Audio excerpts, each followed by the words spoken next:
खड़ी है, सन की तरह सफेद उसके बाल हैं, हिल रही है, कांप रही है, चल नहीं सकती है। इतनी वृद्ध स्त्री को देख के राजा ने पूछा, तुम कौन हो? कौन हो और मेरे दरवाजे पे आके इतना जोर जोर से हल्ला मचा रही हो? क्या है? कहा, राजा मैं तुम्हारे पास न्याय मांगने आई हूं। बोलो क्या तकलीफ है? बोलो ना। तकलीफ यह है राजा, मैंने सुना है जिसका बच्चा नहीं उसको उद्धार करने वाला कोई नहीं। मेरी तो शादी नहीं हुई है, तब बच्चा कहां से होता? तो कौन मेरे को सदगति प्रदान करेगा?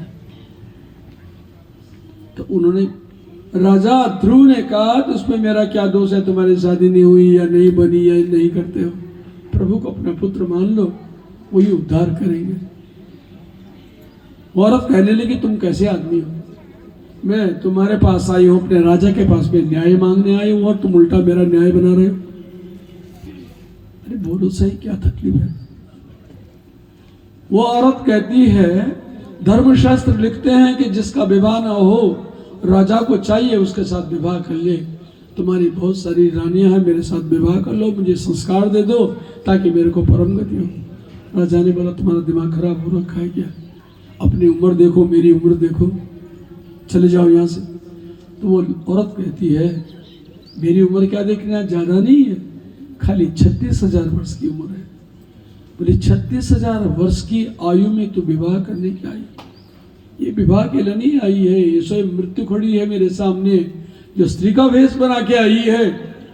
अगर मैं इसके चुंगल में आ गया तो फिर पुनरपि जननम पुनरपि मरणम पुनरपि जननी जठरे शयनम, फिर पैदा हो जाओ, फिर मर जाओ, फिर पैदा हो, फिर इसी चक्र में रहूंगा, मुझे सदगति प्राप्त नहीं होगी। उस औरत से कहा, तो खड़ी दरवाजे पर, अभी करते तेरा प्रभु। अंदर गए, अपने बड़े बेटे को बुलाया, वत्सल को ये राज्य गद्दी संभाल लो। राजगद्दी क्या संभालनी है? वो वही से चावल है, 2 चंवर और अपना राज जाके लड़के को दे दिया। और पीछे रास्ते से भाग करके सीधे भद्रिका सम की तरफ। सिद्धांत सिद्ध भूमि वही है जहाँ नारायण स्वयं तपस्या करते हैं बेटे। जब वहां पहुंच गए, जैसे ही प्रभात हुआ, दूसरे दिन वहां पहुंच गए तो देखा वहां पे विमान आया है आकाश मार्ग से। वाह, अच्छा है, कुछ है नहीं यहाँ, अब जाना चाहिए। उस विमान में से 2 पार्षद उतरे, बिल्कुल भगवान विष्णु की तरह चतुर्भुज रूप वाले। उनका, राजन आपके लिए विमान आया है, आपका लोग तैयार हो चुका है, अब आप विमान में चलो, आपको सीधे वैकुंठ पहुंचाते हैं। ध्रुव ने कहा, महाराज। ध्रुव जैसे ही वहां विमान की तरफ गए, देखा देवा विमान के दरवाजे पे वही बुढ़िया औरत जो कल रात पायदे खड़ी हो रखी है। ध्रुव घबरा गए। इससे बचने के लिए तो मैंने रात भर अपनी दीन त्यागी यहाँ आया, आज ये पहले चली गई। अपने उन भगवान के पार्षदों की तरफ देखा ध्रुव ने, महाराज अरे बैठो ना, तो विमान में क्यों नहीं बैठते? महाराज वो दरवाजे पे तो वो खड़ी है। बोले हम भी देख रहे हैं, जो खड़ी है जानते हो कौन है? वो मृत्यु है। जितने प्राणी दुनिया में जन्म लेके आए हैं, ये मृत्यु उनके गले में फांस डालती है और उनको साथ लेकर के यमराज के पास जाती है। लेकिन उनके लिए जो पापी है, पुण्यात्माओं पे नहीं, तुम्हें मृत्युंजय बनना पड़ेगा। इसके सर पे पांव रखो। और महाराज ध्रुव ने उसका पांव में, पहला पांव उसके माथे पे पड़ा, दूसरे पांव में महाराज विमान में चढ़ गए। जैसे ही पांव पड़ा, वो औरत सीधे पाताल में समा गई। मैंने मौत नहीं आई, मृत्यु आई नहीं। मृत्यु को जीत करके भगवान के ध्यान में जाने के लिए महाराज रुक बैठे। अब विमान आगे जाने लगा। ये हमारी कामनाएं, हमारी लालसाएं, हमारा स्वार्थ समझ लो। ये बेटा है, ये बेटी है, ये लड़का है, घर है, ये पिता है, तो वैकुंठ तो जा रहे हैं, लेकिन ध्यान तो फिर भी माँ का आ ही गया। अरे मैं कैसा बेवकूफ हूँ। पुत्र वो होता है जो अपने माता का, पिता का उद्धार करता है। मैं तो अपना ही उद्धार करने को लग गया। माँ मेरी नीचे रह गई है कष्ट भोगने के लिए, और मैं वैकुंठ जा रहा हूँ। नंद सुनंद ने कहा क्या बात है महाराज, विपान नीचे उतारो, मेरे को नहीं जाना। क्या हुआ महाराज? जिस माँ ने मुझे भगवान नारायण के चरण दिखाए, जिस माँ के प्रभाव से आज मैं वैकुंठ जा रहा हूं, वो माँ तो नीचे ही रह गई, उसका उद्धार कौन करेगा? मुझे नहीं जाना। बस यही बात है, नहीं इसलिए रो रहा।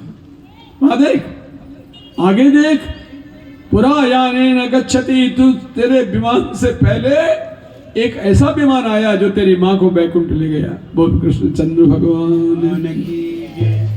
पुन्ना तर्का त्रायते सपुत्र मुच्यते। ए पुत्र, तूने तो अपने वंश के सारे पूर्वजों का उद्धार कर दिया, माँ तेरी स्वर्ग जा रही है, यही है पितृदोष। अगर अपना स्वार्थ लेके देखो, छोटी सी बात समझो, बच्चे छोटे होते हैं, खाना रखा है, खुद भी भूख लगी है, लेकिन पहले बोलते हम खा जाएंगे, भूखा रहेगा, अपने आप नहीं खाते। माँ पिता पहले बच्चे को खिलाते हैं। जिन्होंने अपने लिए इतना सब कुछ किया, पालना से लेके मृत्यु पर्यंत, जिन्होंने हमको पढ़ाया लिखाया ज्ञान दिया, उनको ठोकर मार देते हैं बाद में। आज तो यही चल रहा है। लेकिन देखो ये धर्म देखो कैसा था कि वैकुंठ जाने वाले महाराज ध्रुव कह रहे हैं कि मुझे नहीं जाना, पहले मेरी माँ भेजो। अरे बोला तेरी माँ उससे भी पहले चली गई। परमात्मा को तेरी माँ का सबसे ज्यादा पहले ध्यान था। तुम उर्दू का बंद करो, और तब महात्मा ध्रुव सबको लेकर के अपना सब कुछ छोड़ करके राजपाट बच्चे सीधे वैकुंठ गए। इस प्रकार ध्रुव का राज्य हुआ। आगे चल के महाराज ध्रुव के बत्सर के एक लड़के हुए जिनका नाम हुआ अंग। राजा अंग की 1 2 नहीं पूरी 100 रानियां थी, लेकिन एक का भी बच्चा नहीं हुआ। अब राज्य कौन संभाले? उन्होंने एक पुत्र श्री यज्ञ कराया। जब यज्ञ होने लगा तो यज्ञ के अंदर से प्रजापति प्रकट हुए, हाथ में खीर, दोने पे खीर रखी है, कहा अपनी माँ रानी को देना। उन रानियों में से जिसको भी ये खीर देगा उसका बच्चा होगा। अब किसको दें?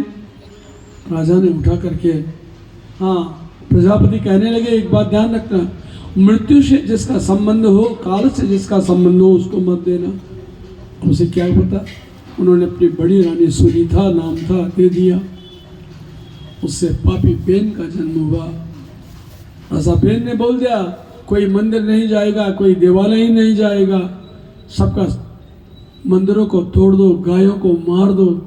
ऐसा बेतहा अत्याचार किया।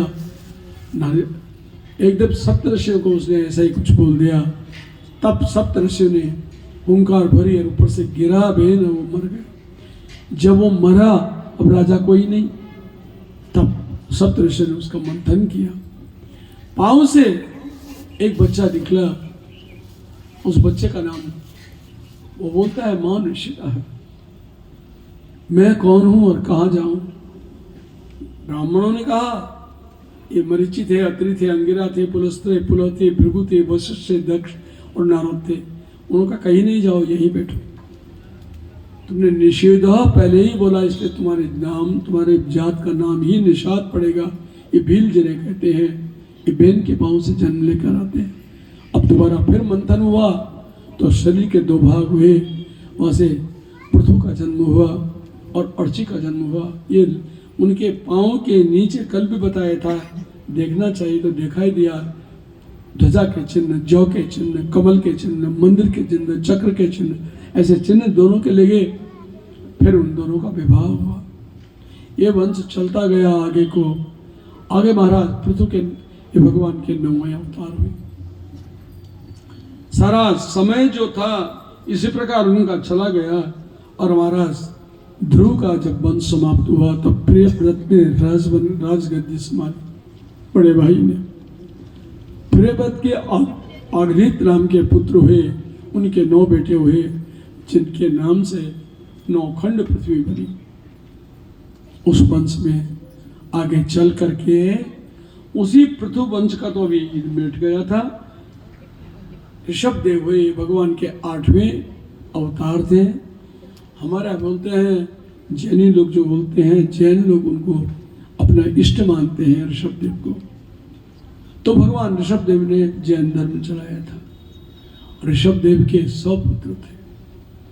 सबसे बड़े थे महात्मा भरत और दूसरे पुत्र 79 पुत्र कर्मकांड के प्रवर्तक बने।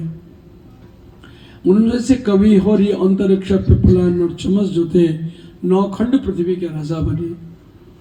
एक भरत ही रह गया खाली, जिसको भारतवर्ष का राज्य दिया गया। तब इस देश का नाम अजनाभ वर्ष था।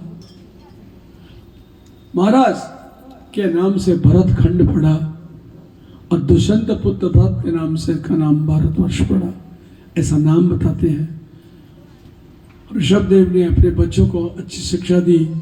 जब ऋषभदेव भी तपस्या करके शरीर छोड़ दे तो राजा भरत का राज्य हुआ। महात्मा भरत रोज सोचते गद्दी पे बैठो, बैठा नहीं कि वहाँ पे फरियादों की घंटी बजाने लग जाते थे। उनका न्याय करना है। क्या हुआ? रोज सुबह से शाम तक का यही। भरत को बड़ा दुख हुआ। ये राज्य कर रहे हैं कि मजाक कर रहे हैं, मैं इनके साथ में बैठ करके ये क्या कर रहा हूँ। भरत ने कहा ऐसे में काम नहीं चलेगा, अब दूसरा रास्ता निकालना पड़ेगा। और दूसरा रास्ता ये है कि इसे राज्य को ही छोड़ दो। भरत ने अपने पुत्र सुमति को राज्य पकड़ाया और स्वयं जंगल में तप करने के लिए चले गए। राज छोड़ा, पाठ छोड़ा और अपनी पत्नी छोड़ी, घर छोड़ा, वार छोड़ा, सारा धन दौलत छोड़ के अकेले कौपीन पहन करके जंगल में चले गए। वो जिस जंगल में गए वो कोई और नहीं, गंडकी नदी थी। जानते हो गंडकी नदी कहाँ है? नेपाल में, जहाँ से सालिग्राम आते हैं। वो उस गंडकी नदी के किनारे जा करके रहने लगे। सोचा आया क्यों मैं घर छोड़ के? भगवान का भजन करने आया, इसलिए भगवान के भजन करने के लिए अपने आप को पहले संभालना पड़ेगा। वहां पे जो नदी है गंडकी, उस गंडकी नदी में महाराज भरत चले गए और वहां पर पूर्व की तरफ मुंह करके और भगवान का ध्यान करके रोज सूर्य अर्घ्य देते। होनी इतनी बलवान होती है, आप नहीं चाहते हो तो भी विपत्ति आती है, और चाहते नहीं हो कि हम खुश रहे तो भी खुशी आ जाती है। अपने चाहने से नहीं आता है, ये हमारे कर्म का भोग है। अच्छी तरह से बैठे हुए महात्मा भरत भगवान का ध्यान करने के लिए गंडकी नदी में गले गले तक पानी में खड़े होकर के सूर्य का स्तवन कर रहे थे। अचानक क्या हुआ? एक बड़ी जोर से आवाज आई, जैसे शेर जंगल में दहाड़ रहा हो। अरे भाई यहाँ शेर कहाँ होगा जंगल में? वो सोच ही रही थी कि देखा क्या, एक हिरन जिसको कहते हैं, गर्भवती है, उसके पेट में बच्चा है। वो दौड़ के आई और डरते डरते उसने भरत के करीब खड़ी हो गई। भरत जब तक कुछ समझते तब तक फिर दूसरी दहाड़ शेर की आई और हिरणी ने क्या किया, पूरी गंडकी नदी नांग दी, चौकड़ी भरी, इस किनारे से उस किनारे पे उछल के चली गई। जब उछल के जाने लगी, गर्भवती मादा, उसने बीच में ही बच्चे को जन्म दे दिया। बच्चा तो गिर गया पानी में और हिरणी गिरी दूसरे किनारे। जिस किनारे गिरे वो पत्थर पे सर लगा, वो मर गई। लेकिन वो बच्चा पानी में, और इधर महाराज भरत भगवान का स्तवन करके सूर्य अर्घ्य दे रहे हैं। वो पानी ऐसा घुमा के लाया उस बच्चे को, नवजात को, कि जो भरत के पाँव आ गए। अरे भरत ने कहा ये ठीक नहीं है। मृगतृष्णा मरीचिका, मरीचि बोलते हैं रेत को। रेत में पानी बोल के आदमी जाता है, कुछ नहीं हाथ लगता है, मेरी रेती दे दो। नहीं देखो, नहीं बहने दो, फिर ध्यान कर ले। देखिए पानी घुमावदार था, फिर घुमा के वहीं लिया। क्या ये बवाल है, क्या हो रहा है? ये नारायण मेरी तपस्या में बाधा हो रही। फिर पानी दे रहे हैं सूर्य को, फिर देखते हैं इधर उधर, ध्यान देखो कैसे बट रहा है। ऐसी आती हैं विपत्तियां। थोड़ी देर के बाद देखा वो बिल्कुल मरने वाला है पानी में। कहा मैं तपस्या कर रहा हूं तो मजाक कर रहा हूं। मेरा धर्म है प्राणी को जीवन दान देना, वही तो बढ़ता है। चलो इसको बाहर रख देते हैं, फिर बैठ जाएंगे पानी में। बच्चे को घर लाई, जरा आग वाग चलाई, सेका उसको, जरा प्राण आ गए। अभी तो भूखा है, इसको खिलाऊं क्या? तब गाँव में जरा दूध दे देना, ऐसा दूध मांग करके उसके गले में डाला। फिर उसी अच्छा कल कर लेंगे संध्या, आज इसी के साथ उसको जरा प्राण दे। मोह एक ऐसा खराब नाम है। कुत्ता पालते हैं लोग, तो कुत्ते को देखते हुए कुत्ता आया नहीं, बिल्ली पालते हैं, जो जानवर घोड़े को पालते हैं, जो जिसको पालता है मोह वहां चला जाता है। सीधी सी बात ये थी, चक्रवर्ती सम्राट महाराज भरत, पूरे संसार पे जिनका राज्य था वो महाराज भरत गए वहां पे। अब मृगी के बच्चे को सहलाने लगे तो 1 वर्ष भी पूरा नहीं हुआ था, बच्चा तो गया जवान। महाराज जैसे ही रात को नींद में सोए, बच्चा तो भाग गया। अब सुबह देखा बच्चा नहीं तो पागलों की तरह चिल्लाते, अरे मृग शावक तुम कहाँ गए? हाय शावक, किसी ने खाया तो नहीं, तुम्हें मार तो नहीं दिया? ऐसा मृग शावक घास खाता था, खुद खाने लगे। मनी एक पागल स्थिति हो गई। होना क्या था? आखिरकार भूखे प्यासे भरत का शरीर छूट गया। मरते समय मनुष्य जिस चीज की कल्पना करता है वही शरीर प्राप्त होता है। मरते समय हिरण की कल्पना की, अब एक मृगी के गर्भ में से उनका जन्म हुआ, वो मृग बन के पैदा हुए। परंतु प्रभु की जो ये आराधना आप कर रहे हैं ये बेकार नहीं जाती है। मृग होने के बावजूद भी उनको भगवान की स्मृति बनी रह गई। यही मैंने क्या किया, प्रभु का ध्यान करने के बजाय बवाल में पड़ा।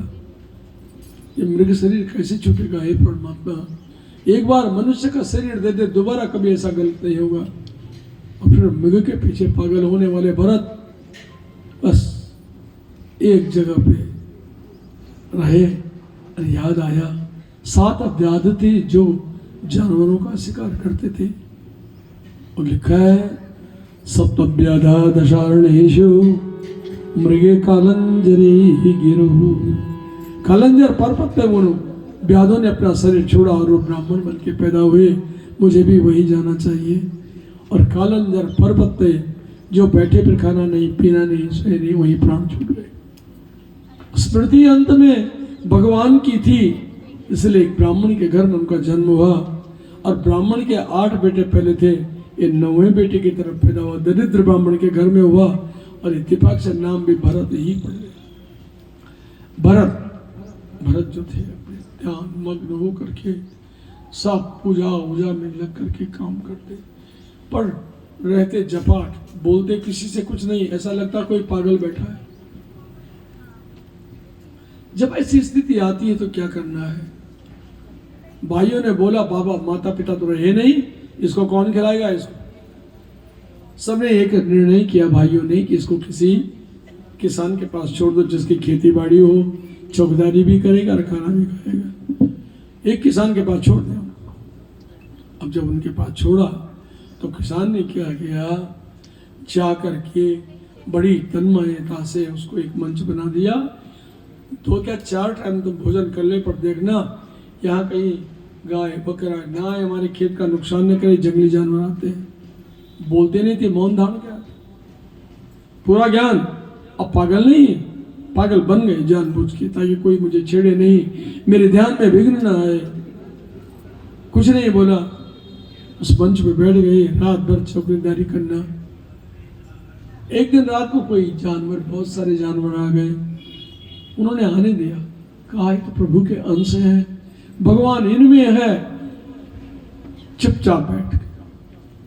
जब तक रात खुली जानवरों ने सारा खेत नाश कर दिया खा पी कर। आया किसान, हाँ भाई कैसा रहा रात का सफर? किसको बोलना, बोलता तो आई। जब खेत पे नजर गई तो देखा कुछ भी नहीं, हरी फसलें सब समाप्त। अरे क्या करता रहा, रात भर सोता रहा, कहाँ ये हमारा नुकसान हो? कुछ नहीं। तब किसान ने उन पे पेट से प्रहार करना शुरू किया, मारना शुरू किया, फेंक दिया उनको धक्के मार करके। किसान भी चला गया, भरत फिर अपने रास्ते पे चले गए। तब तक क्या देखते हैं, शूद्रों की एक टोली आई जो भद्रकाली के मंदिर में किसी मनुष्य की बलि दे रहे थे। उनमें से वो मानव जो था वो तो भाग गया था। और राजा उनका शूद्रों का राजा गुस्सा करने लगा, भाई किसको रखना है, किसकी बलि दे, वो तो भाग गया। तो उनके हाथ में लग गए भरत, जो पागलों की तरह विचरण करते। उन्होंने उनको पकड़ करके मंदिर में बिठा दिया, खाना दिया, भद्रकाली के सामने रख दिया। शूद्र राजा हाथ में तलवार लेके आया कि इसके आज गर्दन उड़ा दो। जब महाराज तो खा रहे शांत नीचे मुंह, जब तलवार लेकर के राजा ने उठाया, अब इनके गर्दन पे मारता हूं। सामने भद्रकाली का मंदिर था, वो मूर्ति फट गई और सचमुच भगवती प्रकट हो गई। कहा नारायण का परम भक्त, जिसको कुछ नहीं, सिर्फ भगवान दिखाई दे रहे हैं, अरे पापी उसका वध कर रहे हैं। उन्हीं का हाथ से तलवार छीन ली और जितने शूद्र आए थे सबकी गर्दनें काट डाली। महाराज भरत ने उधर भी नहीं देखा, काली आए महाकाली आए, शांत, प्रणाम नहीं, न नाम नहीं, ध्यान नहीं, पूजन नहीं, सिर्फ परमात्मा सब में है, बस चले आगे। क्या देखा, सौवीर देश, सिंधु देश, अब तो पाकिस्तान में चला गया। वहां का राजा ब्रह्म ज्ञान प्राप्त करने के लिए बिंदु सरोवर में आ रहा था। पालकी है, कितने दिन से चल रहा है। कपिल आश्रम में जाएंगे और महात्मा कपिल से एक ज्ञान प्राप्त करेंगे। रास्ते में एक का हार कम हो गया, जो पालकी उठा रहे थे उनमें से एक बीमार पड़ गया। अब कैसे चली पालकी, एक आदमी कहाँ से लाए, देखा भरत एक जगह पे लेटे हुए, उनको उठाया, इधर खाना भी देंगे पीना भी देंगे, पागल इधर चल। इसको जबरदस्ती पालकी का एक हिस्सा उनकी कंधे में रख दिया। भरत चल रहे हैं, कोई फर्क नहीं। जीवन, मनुष्य का भी जीवन क्या होता है। जीवन, अगर जमीन में कोई कीड़ी दिखाई दी, चींटी दिखाई दी, कोई चीज है मेरे पांव से दबके कोई मर न जाए, भरत उछल पड़ते। नतीजा क्या हुआ, राजा जिस पालकी में था, खोपड़ी 2 दबे 3 दबे, टकरा गई उस पालकी से। उससे कहा, रे मूर्ख, तुझे दिखाई नहीं देता, ये बेशर्मता क्यों, सीधा नहीं चल सकता, ऐसा दंड दूंगा कि तू सदा याद करेगा। किसको बोलना, जैसे पागलों में क्या बोलना, पागल नहीं थे वो, जानबूझ के पागल बने थे। ऐसा एक दफे हुआ, दूसरे दफा, तीसरे दफे राजा ने उठा के एक ठोकर मार दी इनके साथ। बस ओ ठोकर लगी, भरत क्रोध में आ गए, एक हाथ से सारी पालकी नीचे रख दी। उन्होंने कहा, अरे मूर्खानंदन, परमात्मा मेरे सर में विराजमान है तो ठोकर मारता है, ब्रह्म ज्ञान सीखने वाला। पहली बार बोल रहे हैं आज, जन्म लेने से आज, जब से जन्म हुआ मौन रहते थे, तू ठोकर मारता है मेरे, तुझे पता नहीं है ईश्वर सदा रहते हैं। आज अगर तुम इस पापमय जीवन को बचाने के लिए तुम ये सब कुछ करोगे तो नाश को प्राप्त हो जाओगे। तब महात्मा भरत के मुंह से ज्ञानमय उपदेश जो सुने, राजन मुझसे क्या कहा तुमने, तुम्हें दंड दूंगा, तुम राजा हो, अरे तू तो एक देश का राजा है, मैं तो पूरे भारत भूमि का राजा था, चक्रवर्ती सम्राट। महाराज ऋषभदेव का मैं पुत्र हूं, मैं भरत हूं। अब तो घबरा गया राजा, महाराज मैं आपसे ब्रह्म ज्ञान सीखता हूं, और तब उसे ब्रह्म ज्ञान के लिए लगाया।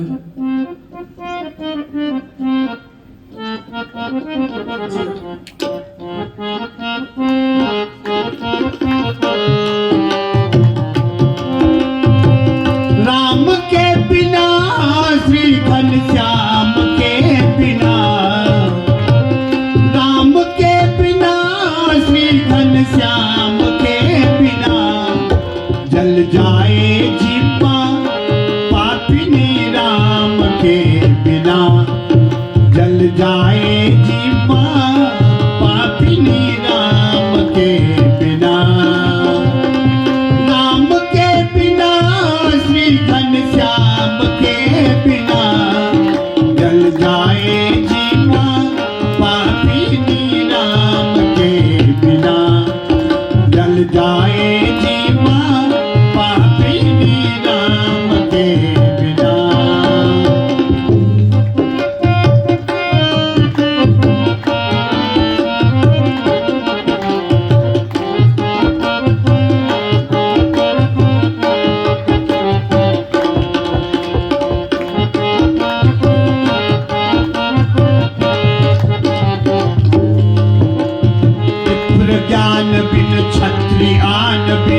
घर संतान बिना, विप्र ज्ञान बिन क्षत्रिय आन बिन घर संतान बिना, देह प्राण बिन हाथ दान बिन भोजन मान बिना, देह प्राण बिन हाथ दान बिन भोजन मान बिना, व्यर्थ भ्रमण चिंतन सब भाषण, व्यर्थ भ्रमण चिंतन सब भाषण अच्छे काम बिना, जल गाए जीवा पापी नाम के बिना, जल गाए जीवा पापी राम के बिना।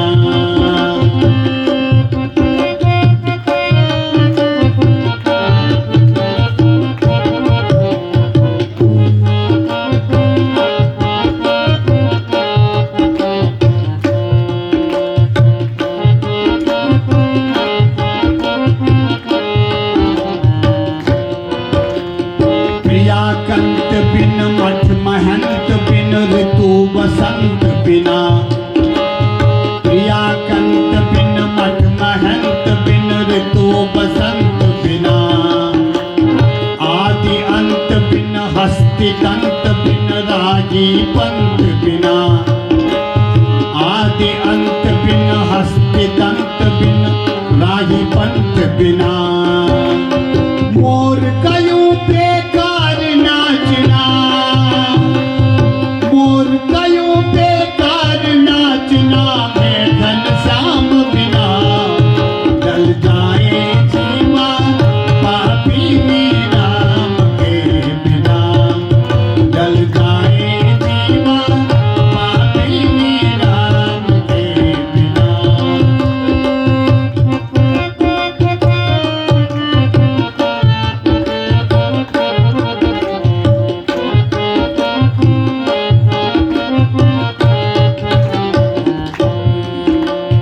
पक्षी पंख बिन भिक्षु डंक बिन आरती संख बिना, पक्षी पंख बिन भिक्षु डंक बिन आरती संख बिना, गणित अंक बिन कमल पंख बिन निशामयंक बिना, गणित अंक बिन कमल पंख बिन निशामयंक बिना, भजन बिना नर ऐसे जैसे,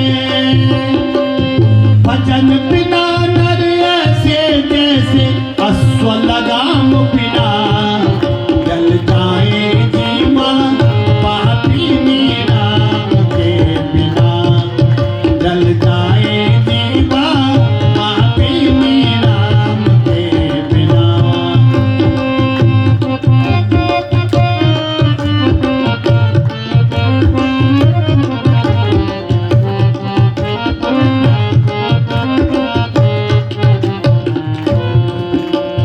वृक्ष डाल बिन डाल पात बिन पर्वत पेड़ बिना, वृक्ष डाल बिन डाल पात बिन पर्वत पेड़ बिना, मित्र मेल बिन दीप तेल बिन मंदिर दीप बिना, मित्र मेल बिन दीप तेल बिन मंदिर दीप बिना, मेरी भी बेकार जिंदगी,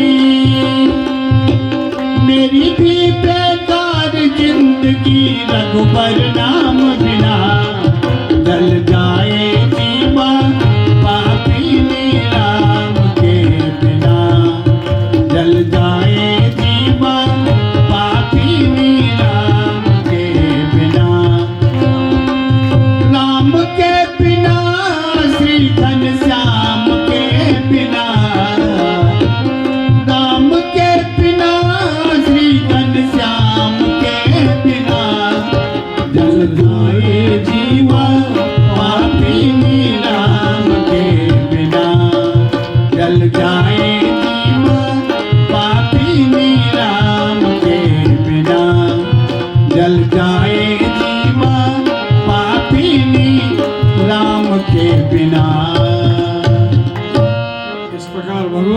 अनन्य भक्त महात्मा भरत ने राजा रघुरूर से कहा, तुमने क्या, तुम दंड देने की इच्छा कर रहे हो मुझे?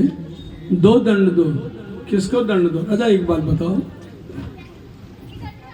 ये बात बताओ, घर में पहले वो चक्की पीसते थे ना आटे की, तुम ये एक बात बताओ, जब तुम चक्की को घुमाते हो तो उस पर गेहूँ बाजरी जो भी डालोगे पीसने के लिए, तुमने पीस करके देखा, वो पीस करके आटा बन के नीचे आया।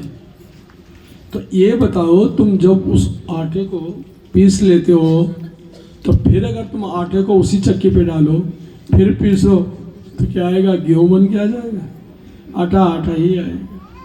मेरे को भी तुम जितना पीसना चाहते हो पीस लो, फिर मैं जो परमात्मा को जानता हूँ तुम्हारे साथ पुस्त नहीं जानती है। राजन, तुम हो अकोविद अकोविदवादवादी। अकोविद कहते हैं ज्ञान को, अकोविद कहते हैं अज्ञानी को। हो तो तुम अज्ञानी, बात करते हो तुम बड़ी बड़ी ऊंची ऊंची बातें करते हो। राजन, तुम्हारे बात करने से कोई फर्क नहीं पड़ता है। समस्या ये। अच्छा राजा, एक बात बता दे मेरी बात को, तुम सौवीर देश के राजा, लोगों को दंड पानी कहलाते हो। एक बात बताओ, वो जो चक्की की मैंने बात की, ये बताओ, नीचे एक पाट है, उस पाट के ऊपर एक लोहे की साकल है जिसे छू, उसके ऊपर एक कोल है, कोल के ऊपर फिर पाट है। अब देखो घूम रहा है, आदमी घुमावे चाहे पानी से घूमे, पर किसी तरह से उसको घुमाओ, जो भी अनाज डालोगे पिस जाएगा। तो बताओ उसका मूल कारण कौन है? नीचे का पार्ट, वो कहता मैं हूं तब तो पिस रही हूं। वो सुबह कहता चलो मैं बीच में से हट जाता हूं, कोल कहता हट जाता, तब घुमाओ, कहां से कहां जाएगा ये? कोई एक स्मार्ट मात्र एक सहारा बन करके पूरे पार्ट को घुमा रहा है। पार्ट के बीच में कोल जो है, जो घूमती है, वो कहता लो मैं हट जाता हूं, तब तुम्हारे पास सब साधन, अब पीसो, मर जाओगे, हाथ थक जाएंगे, तब भी नहीं पीसेगा। यहां तक कि उनकी विपत्ति चलो बोले पाठ को पूछो ऊपर वाले को, हे पाठ का, ऊपर का पाठ कहता है मैं हूं तो ऊपर से वजन पड़ता है तब पीसता, मैं नहीं हूं, तुम सब कट्ठे रहो, कुछ नहीं पीसता। राजन, ये बात बताओ असली कौन है इसका हकदार? वो कोल, वो सरिया, नीचे का पाठ के ऊपर का पाठ? राजा तो असमंजस में पड़ गया। राजा इस प्रकार कहा, पिष्टि पेशा, मैं तुमको बताया ना मैं पिसा हुआ आटा हूं, फिर डालोगे तो फिर आटा, आटे से गेहूं नहीं बनता। राजन, तुम्हारी समझ में मेरी बात नहीं आई। क्यों? तुमने तो खाली ऐसा है नौकर को आज्ञा दी, ओए फलानी चीज लाओ, ए पानी ला जाओ, ए खाना ला जाओ, क्यों कुछ करना नहीं पड़ता? सुनो, शरीर धर्म जो है उसके अंदर 10 इंद्रियां हैं, अपनी अपनी इंद्रियां अपना काम करती हैं। अगर आंखें बंद हो जाए तब चलो तो गिरते के नहीं, कान फूट जाए तब सुनो तो, दांत टूट जाए तो खाओ तो, हर इंद्रियां अपना अपना स्वराज्य करती हैं। लेकिन इन सब का चरखा चलाने वाला, शरीर का चरखा चलाने वाला एक ही है, प्राण, इसे परमात्मा कहते हैं। इसलिए राजन, ये घमंड में या अभिमान में मत रहो कि मैं राजा हूं। तू कुछ राजा नहीं है, मानव शरीर है, चलाने वाला भगवान है। जो भगवान का भक्त होगा उसकी नैया पार करने के लिए परमात्मा को स्वयं माना पड़ेगा। जो उनको परमात्मा को धर्म में लिखा है, भगवान यदि प्रसन्न हो, सुनो बहुत अच्छी चीज बताते हैं, भगवान यदि प्रसन्न हो तो यथाभिलषितम ददाति, परमात्मा खुश हो जाए तो जो आप चाहते हैं आपको मिल जाएगा। लेकिन अप्रसन्न हो आप ही, अगर आपने उन्हें क्रोध चढ़ा दिया, गुस्सा चढ़ा दिया, जैसे रावण कुंभकर्ण राक्षसों ने चढ़ाया तो क्या हुआ? अप्रसन्न हो आप ही तो भगवान क्रोध में आएंगे और निघ्नन, इन्हें मार डालेंगे। लेकिन जब भगवान के हाथ से मरोगे कहाँ जाओगे? उत्तमम वैकुंठम धामम प्रेक्षते। जो परमात्मा के हाथ से मरा वो भी वैकुंठ गया, जो भक्ति से बजा वो भी वैकुंठ गया। मैंने दोनों तरफ से एक परमात्मा ही ऐसा जो साथ देता, बाकी कोई नहीं। इसलिए राजन अभिमान छोड़ करके और भगवान का उस ध्यान को करो। राजा एकदम पालकी में से बाहर उतर पड़े। कहा महाराज छुपे हुए राख के अंदर आग की ढेरी के तो तुम कौन हो? हाथ लगाओ तो जल जाते हैं, देखने को राख है। तुम भी पागल लग रहे हो और ब्रह्म ज्ञान से संपन्न हो कौन? अरे उन्होंने कहा मैं कौन हूं? अहम पुरा भरतु नाम राजा। तुमने ये संसार देखा, मैंने तो क्या क्या देखा और क्या नहीं देखा। पर संगात जैसा संग करो वैसे ही दशा होती है। मदिरा पान वाले के साथ जाओगे तो एक घूंट तो पिला ही देगा पिलाने के लिए। चोर के साथ जाओगे तो उसका चोर का अन्न मिलाया उस पर लालच तो करा ही देगा। सत्संग में जाकर के भगवान का नाम लोगे तो पवित्र गति को प्राप्त हो जाओ। इसलिए राजन बिना इसके कुछ नहीं चलता है। मैं राजा था, एक मृग के लोभ में आकर के मैंने उसे बचा दिया और वो नतीजा हुआ मेरे को दूसरा जन्म मिला तो मैं हरिण बन गया। उस मृग की वजह से मृग बनना पड़ा और तीसरा जन्म जब मेरा हुआ तो मुझे दोनों जन्मों की बात याद आई। मैंने कहा ये जो माया का जंजाल बहुत करना बेकार है। मैं प्रभु के ध्यान में रहता हूँ और पागलों की तरह रहता हूँ। तुम क्या करते हो? तुम गड़बड़ कर देते हो। तुम अपने को महान घमंड में रख के मैं राजा, तुमने तो अपना जन्म ही खराब कर दिया। ये जन्म जो है ये मुक्ति नहीं देते बल्कि और नरक भेजते हैं। प्रभु के स्थान पे कर सुनो।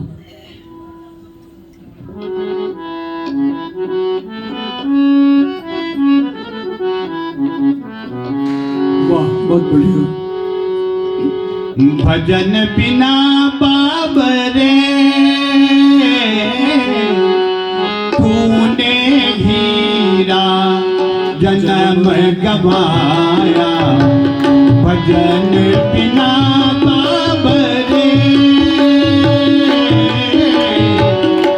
तूने हीरा जन्म गवाया। भजन बिना बाबरे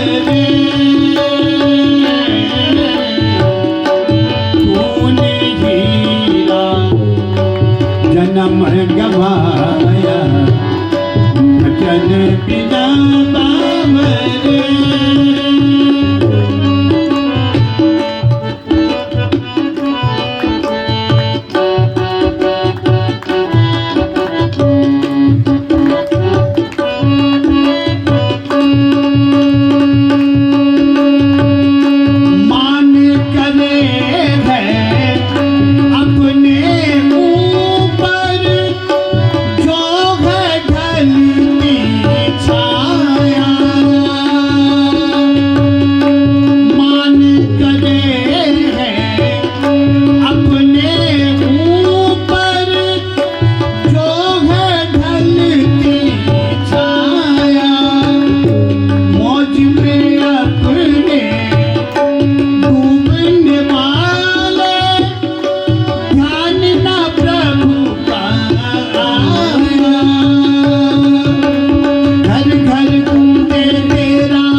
गवाया भजन बिना बाबरे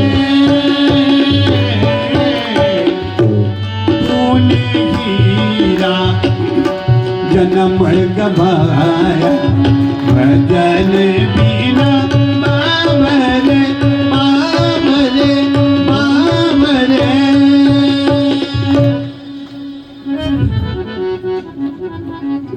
राजा रहुगण को महाराज भरत ने नाना प्रकार से समझाया।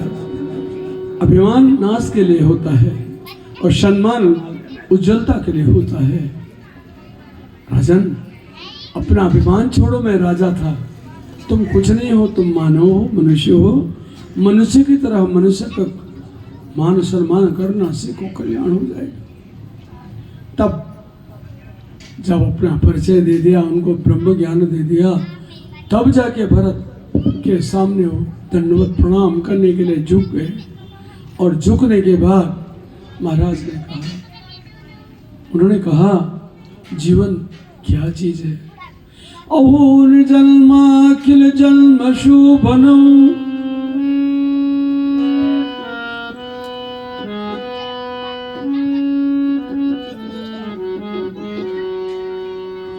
अहो निर्जन्मा किल जन्म शुभनम, किम जन्म भीरपरेरप्यमुष्मिन्, न यदृषिकेश यशकृतात्मनां, न यदृषिकेश कृतात्मात्मनां, महात्मनां वा प्रचुरा समागमा। राजा कहने लगा, सबसे बड़ा मान जो है निर्जन्म, नहीं कहते मनुष्य को। जन्मों में भी कोई जन्म होता है तो मनुष्य का जन्म होता है, उससे बढ़कर के कोई जन्म नहीं। क्यों? सब चीजें सब में है, आहार निद्रा भय महेश्वरम तो सब कुछ है, लेकिन और जातियों में विवेक नहीं होता है। विवेक सिर्फ मानव में होता है। इससे श्रेष्ठ जन्म में सबसे बड़ा जन्म मनुष्य जन्म है। ओ निर्जन्म किल जन्म शुभनौ, किम जन्म विस्तपरेरप्यमुष्मिन्, न यदृषिकेश यशकृतात्मनां, महात्मनां वा प्रचुरः समागमः। मनुष्य जीवन में महात्माओं का संग होता है, विद्वानों का संग होता है, और जब वो आते तो अपने ज्ञान से आदमी का अंधकार दूर कर देते हैं। इससे सबसे बड़ा भारी वही है। न यद्भुतम तच्चरणब्जरेणु, न यद्भुतम तच्चरणब्जरेणु, हतम हतो भक्ति अदोक्षजोमला, मुहूर्तिकाद्यस्य समागमच्च मे, दुस्तर्कमूलोऽपि हतो विवेका। जब मुहूर्त भर के लिए, क्षण भर के लिए भी किसी विद्वान के सामने समागम हो जाता है तो हमारा जो मूल क्या है, कुतर्क करना, निंदा करना, ये सारा भ्रम दूर हो जाता है। अरे ऐसे भक्तों के अगर चरण को हम छू देते, उनके गुण जो है हम पे आ जाएंगे, हम भी मुक्ति के हकदार बन जाएंगे। इसलिए आज हम तुम्हारे पाँव को छू करके प्रणाम करते हैं, और आज के बाद हमें मुहूर्त भर के लिए भी कहीं जाने का आवश्यकता नहीं। मैं कपिल आश्रम पे नहीं, यही आश्रम शुद्ध है, यहीं पे भगवान का ध्यान करके अपना सिर छोड़ देंगे, वहीं पे रह गए, नहीं गए। इस प्रकार महात्मा भरत ने उनको दिव्य मार्ग दिखाया। राजा रहुगण उसी में चले गए। श्रीमद्भागवतकार लिखते, शायद आपने कथा सुनी हो न सुनी हो, नई चीज बता देते हैं। देखिए महाराज, संपूर्ण संसार की गति को जानने वाले एक सिर्फ मात्र अगर कोई है तो परमात्मा है, और कोई नहीं। वेद कहते हैं ज्ञान को ज्ञान सबको है, पर ज्ञान का उपयोग करने का तरीका सभी को नहीं। बताते हैं 9 वंश है नागों के। नाग जो हैं उनके 9 कुल हैं। जो लोग नागों का पूजन, सुन लो, बहुत गौर से बता रहा हूँ मैं चीज। जो लोग नाग पंचमी के दिन या किसी दिन भी नाग का पूजन करते हैं, सांप का पूजन करते हैं, एक तो उनके घर में दरिद्रता नहीं रहती है, एक उनकी खोपड़ी सीधी रहती है, धर्म पे लगी रहती है, और बार बार उनको परमात्मा की याद आती है। क्यों कि सनक सनंदन सनत कुमार को जब भागवत का ज्ञान हुआ तो कहां से होता था, कोई बताने वाला नहीं था, तो भगवान शेषनाग के मुंह से सारा भागवत निकला। कुछ ऐसे मंत्र हैं, कथा तो आज मैं जाऊंगा, कोई दूसरा आएगा, अच्छा वक्ता आएगा, अच्छा बोलने वाले आएंगे, नाना प्रकार की जगह आप लोग जाएंगे, सुनेंगे, पर जो चीज मैं बोल रहा हूं उसको गांठ बांधो। जो लोग ऐसा चाहते हैं हमारे बच्चे योग्य हो, हमारे घर में कलह न हो, हमारे घर में सुख और शांति रहे, उनको चाहिए अपने घर में परमात्मा का यजन करें। विष्णु का ही रूप नाग रूप में है, जिन्हें शेषनाग कहते हैं। अगर हम उन शेषनाग का स्मरण मात्र भी करते हैं तो परमात्मा उस घर में निवास करके सारे, ये वास्तु क्या है, वास्तु स्वयं शेषनाग है जो पृथ्वी को अपने सर पे उठा के रहते हैं। जब तुम नागों का पूजन करते हो, लंबा चौड़ा क्या है, नाग पंचमी को दूध दे देते हैं, पिलाओ, नहीं है नाग दिखाई दे, डर भी लगता है काट ना दे, तो फिर ध्यान करो। जैसे आप ध्यान करेंगे ये नाग आपको परम पवित्र मानेंगे। देखो शिव जी हैं, उन नाग को गले में रखते हैं, लेकिन भगवान तो उसके ऊपर सोते हैं। ये सारी की सारी चीजें मैं बताता हूं आपको, इनके कुछ मंत्र हैं। ऐसा है, घर में कभी रोग फैल जाए, न करे ईश्वर किसी घर में कोई रोग आए, पर व्याधि को कौन रोक सकता है?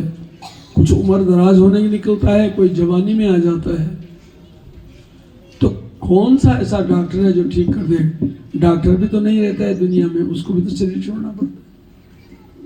तो देखो, रोगों से मुक्ति पाने के लिए, घर को खुशहाल बनाने के लिए, बच्चों के जीवन में विद्या का दान देने के लिए नाग पूजन है।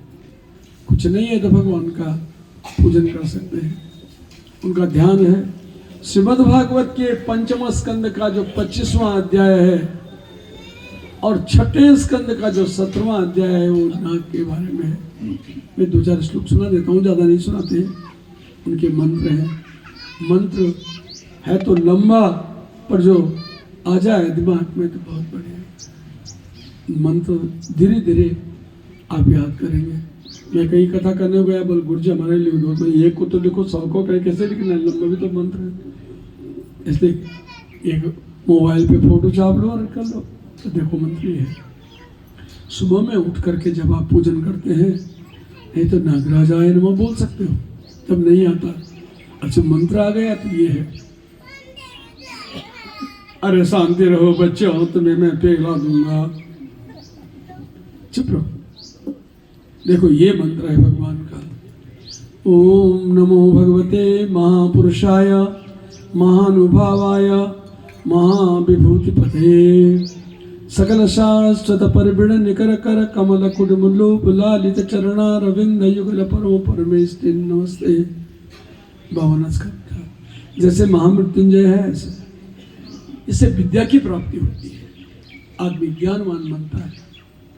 और जब आदत पड़ जाए तो फिर जरा जरा का उसके नहीं, पूरा इस पढ़ो, और इस स्पीड में जब आ जाओगे तो आपके ध्यान में भगवान शेषनाग आ जाएंगे।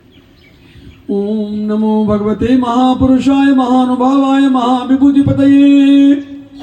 धीरे से इतना हो, और तेज से होने लगा। ओम नमो भगवते महापुरुषाय महानुभावाय महाविभूतिपतये सकल शाश्वत परिबिड निकर कर कमल कुडमलोप लालित चरण अरविंद युगल परम परमेष्टि नमस्ते। ये स्पीड जब आएगी तो पूरा मंत्र एक क्षण भर में आ जाएगा। ये भागवत का 5वें स्कंद का 25वां अध्याय है, उसमें ये मंत्र आते हैं और भगवान की स्तुति है। उत्पत्ति स्थिति लय हेतु सकल्पा सत्वद्या प्रकृति गुणाय दीक्षया सन् यद्रूपं ध्रुवकृतं यदेकमात्मा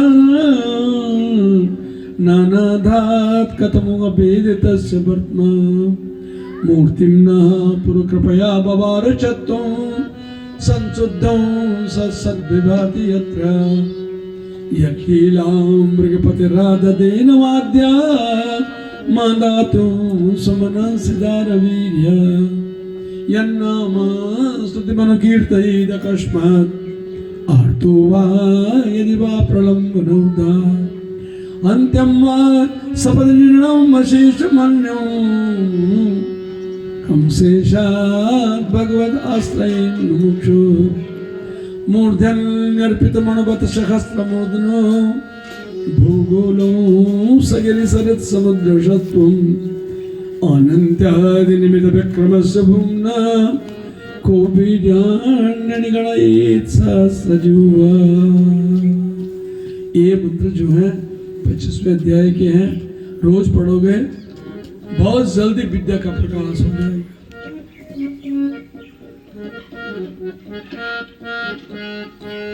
नाम भगवान का जो दिल से लिया करते हैं, नाम भगवान का जो दिल से लिया करते हैं, उन्हीं भक्तों को प्रभु प्यार किया करते हैं, उन्हीं भक्तों को प्रभु प्यार किया करते हैं। नाम भगवान का जो दिल से लिया करते हैं, नाम भगवान का जो दिल से लिया करते हैं, उन्हीं भक्तों को प्रभु प्यार किया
नहीं बढ़ते देखा, पाप धरती पे अधिक जब कहीं बढ़ते देखा, भक्त पर जुल्म कभी भी नहीं बढ़ते देखा। लेके अवतार प्रभु तार दिया करते हैं, लेके अवतार प्रभु तार दिया करते हैं, उन्हीं भक्तों को प्रभु प्यार किया करते हैं, उन्हीं भक्तों को प्रभु प्यार किया करते हैं। नाम भगवान का जो दिल से लिया करते हैं, नाम भगवान का जो दिल से लिया करते हैं, उन्हीं भक्तों को प्रभु प्यार किया करते हैं, उन्हीं भक्तों को प्रभु प्यार किया करते हैं, उन्हीं भक्तों को प्रभु प्यार किया करते हैं। पंचम गणपंत भेद्या मंत्राभिगुण मुनि शिक्षितार्थ न विप्र गोविंद गवीश्वरणम भवन्त भद्राणि नरेश्वरणम तद विश्वरूपं भजताशु विप्रो तपस्विनो त्वष्टमथा भवन्तम् समाचितोर्थं स इबे विरसते यदिक्षमद्दाम तपस्य कर्म। ये गुरु भक्ति का जो मैंने श्लोक अभी सुनाया, क्या होता है महाराज, एक बार बड़ी विचित्र बात हो गई। राजा इंद्र जो थे अपने दरबार में बैठे हुए थे, उनके बैठने से और तो कुछ नहीं, वो आसन ही कुछ ऐसा होता है कि उसकी प्रतिष्ठा ही कुछ और होती है। महाराज उस प्रतिष्ठा के लिए अपने आसन में बैठे हुए थे। इतने में क्या हुआ महाराज, दुर्वासा उनके यहाँ आए। दुर्वासा मुनि बड़े तेजी थे, गुस्से वाले थे। वो आए तो राजा इंद्र जो है देवताओं के साथ महान पदवी पर बैठ करके पत्नी के साथ, और वहाँ अप्सराओं के गाने सुन रहे थे जैसे गाने बजाने चलते हैं। महाराज को दुर्वासा ने देखा राजा इस वक्त मस्त हो के अपनी राजधानी में, हमने कोई सूचना तो दी नहीं। वो एक माला लेके आए थे, माला उठा के दूर से फेंक दे राजा की तरफ और वहां से चल दिए। वो माला हाथ में तो पकड़ दी महाराज इंद्र ने, क्या जोगी भी है, बासी फूल की माला मेरे को फेंकने को है, देखा नहीं मैं यहाँ अपनी सभा में बैठा हूँ। उठाई वो माला, दूर से फेंकी वो माला और सीधे हाथी के मस्तक में। उनका जो है राउत हाथी था, हाथी था जानवर, उसे सोना पहरा तो क्या फर्क है, माला पहरा हो तो क्या फर्क। उसने उठाई सूर से वो माला जमीन में फेंकी, उसके ऊपर पाँव रखा और पूरी की पावा माला भ्रष्ट कर दी। महात्मा दुर्वासा को बड़ा खिलाया, मैं आशीर्वाद दे रहा हूँ तुझे। इस आशीर्वाद से एक बात और याद आई, देखिए आप लोग इतनी कथा सुनने को आते हैं, मैं कई दिन से देख रहा हूँ, चाहे मैं पहली बार देख रहा हूँ। दूर से आए, प्रसाद लिया, कथा सुनी, भाग गए, जैसे कि टेम्पो छूट रहा है। सुनो हमारी बात, 10 कोस, कोस का मतलब 2 मील का एक औसत है, 20 मील तक भगवान की छाया रहती है। उस छाया के अंदर आप लोग बैठते तो हो। अंग्रेज नहीं करते थे पहले के गुड मॉर्निंग, शाम को गुड नाइट करके। ये good morning, good night, good evening नहीं है, प्रभु का क्षेत्र है। जब आते हो तो जाते समय भगवत को छुओ। आप मंदिर में जाते कहते हैं उसको हाथ से ऐसा हिला के जाते हो कि बाहर से भाग जाते हो, मंदिर तो जाते हो। आज ये मंदिर है, मंदिर में पुष्प चढ़ाओ, पैसा चढ़ाओ, फूल चढ़ाओ, तुलसी चढ़ाओ, कुछ नहीं है तो दर्शनार्थ पापनाशनी, खाली दर्शन तो करो। यहाँ से उठे, यहाँ से घूमे, बाहर निकल गए, नहीं, ऐसा नहीं होना चाहिए। जाते समय वेदी को स्पर्श करके निकल जाओ। यही नहीं, कहीं भी कथा में जाओ तो ये ध्यान रखो, नहीं तो क्या है, परमात्मा का कथा का पुण्य भी बाहर ही चला जाता है, इसको स्पर्श करना चाहिए। ऐसा इस प्रकार सेवनात् श्रवणात् पाठात्, सेवन करो, श्रवण करो, पाठ करो। और जब कुछ नहीं बनता है, कपड़े खराब ना हो, तो दूर से सलाम नहीं मार के बल दर्शनाथ पापनाशिनी, दर्शन तो करो सामने आके। प्रभु खड़े हैं, पीठ लगा के जा रहे हैं, घर में जाके देखो तो क्या क्या तूने कैसा हो, वो लड़ाई अलग पैदा। इन सब चीज से बच के एक क्षण तो आता है जो परमात्मा का है। ये मैं अपने लिए नहीं बोल रहा, मैं सदा बता रहा हूँ। कई जगह मैंने ये देखा और ये देख करके ये लगा कि क्या धर्म ही नष्ट हो गया या धर्म को जानते ही नहीं। आपको चलना चाहिए, और अच्छा हो तो घर के एक आदमी खड़े हो, उनके लिए जरा प्रसाद रूप में दे दो। इतने ऊपर नहीं पहुंच सकते, दे, वहां तो मिलता ही। कुछ नहीं है तो मेरे हाथ का फूल ही लेके चले जाओ। यह आशीर्वाद है, इबादत बात थोड़ी हो रहा है। ये यज्ञ हुआ, यज्ञ के साथ में ही भगवान भी गए। आपने हमारा भद्र देखा नहीं है, नहीं तो देख लेना। 84 लाख योनियों में मनुष्य भटक करके अंत में उस नारायण के धाम में आता है। जब उसकी पूजा होती तो आने वाले जितने भी होते हैं उस क्षेत्र में, सब पे उसका कानून लागू हो जाता है। जैसे बिजली का एक तार है, जहां तक वो लंबा होगा वहां तक उसका करंट चले जाएगा। उसी प्रकार परमात्मा का यजन है। ब्राह्मण लोग इतनी मेहनत कर रहे हैं, वो कर रहे हैं, हम तो क्या मेहनत कर रहे हैं, कथा सुना रहे हैं। लेकिन ये वाणी पर देववाणी है, ये देववाणी आप लोगों के लिए है। यहाँ सौदा नहीं होता है कितने रुपए दो तो भागवत होता है।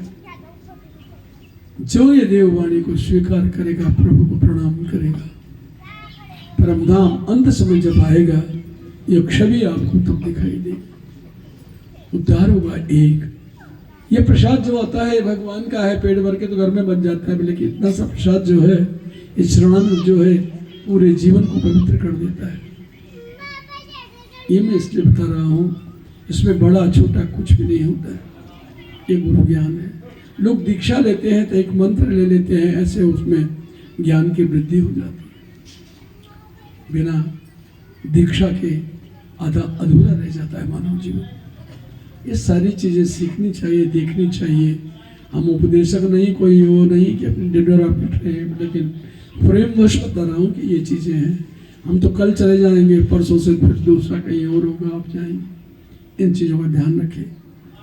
भागवत हो, रामायण हो, व्यास गद्दी जब बन जाती तो हम नहीं, वहाँ भगवान विराजमान होते। बोल कृष्णचंद्र भगवान की। तो दुर्वासा ने वो माला दी और हाथी ने उसका खराब कर दिया। दुर्वासा ने श्राप दे दिया कि तुमने माला का अपमान किया, भगवान का अपमान किया, भारी विपत्ति अब तुम पे आने वाली है। हुआ भी वैसा ही। वो गए तो बृहस्पति महाराज आ गए। बृहस्पति देवताओं के गुरु थे और गुरु जी वहां आए। इंद्र देवता खा फिर देख लेंगे, हाँ भाई तुम नाचो गाओ, वो वही मस्त हो रखा। गुरु जी को उनको भी नहीं देखा, महाराज को नहीं देखा, बृहस्पति चले गए। तब पत्नी ने, सची ने जाके इंद्र से कहा कि तुमने ये क्या किया, तुमने गुरु जी को भी नकार दिया और उनको महाराज दुर्वासा को भी नकार दिया, आप दंड भोगो। वो तो महाक्रोधी महात्मा है, श्राप देगा। इंद्र भाग के बाहर गया तो दुर्वासा भी जा चुके थे, गुरु बृहस्पति भी। चलो बृहस्पति के घर चलते हैं। वहां गए तो वहां भी ताला लगा हुआ, वो भी नहीं मिले।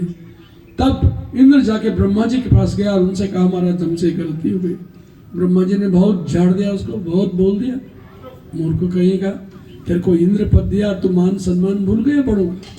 अब तेरे पे भारी विपत्ति आने वाली है। ऐसी विपत्ति आएगी, ऐसा कष्ट आएगा कि कई जन्मों तक त्रस्ता रहेगा। तो ब्राह्मणों की हत्या से तो रोने लगा इंद्र। अरे उन्होंने कहा मेरी बात सुनो, अब एक है न तुम्हारा गुरु तुम्हारे पास है जो तुम्हारी रक्षा करे, और न तुम्हें ऋषियों का आशीर्वाद है। इसलिए जल्दी से जल्दी अपने घर का एक पुरोहित बनाओ।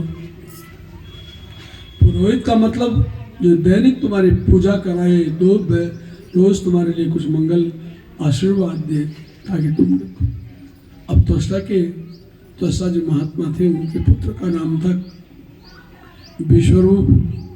विश्वरूप के 3 मुंड थे, 3 मुंह थे, 1, 2 और 3। विश्वरूप को तुम अपना गुरु बनाओ। गए विश्वरूप के पास, उसने कहा महाराज मैं बच्चा हूँ और तुम देवता बड़े खतरनाक हो। क्यों? मेरी माँ जो है वो दानव कुल से है, दैत्यों की लड़की है, तो फिर तुम बोलोगे कि तुम तो राक्षसों के वंश के, वो गालियाँ भी बकोगे। अरे यार कुछ नहीं बकेंगे आप, हम पे आफत आई है, हमारा गुरु तो स्वीकार कर लो।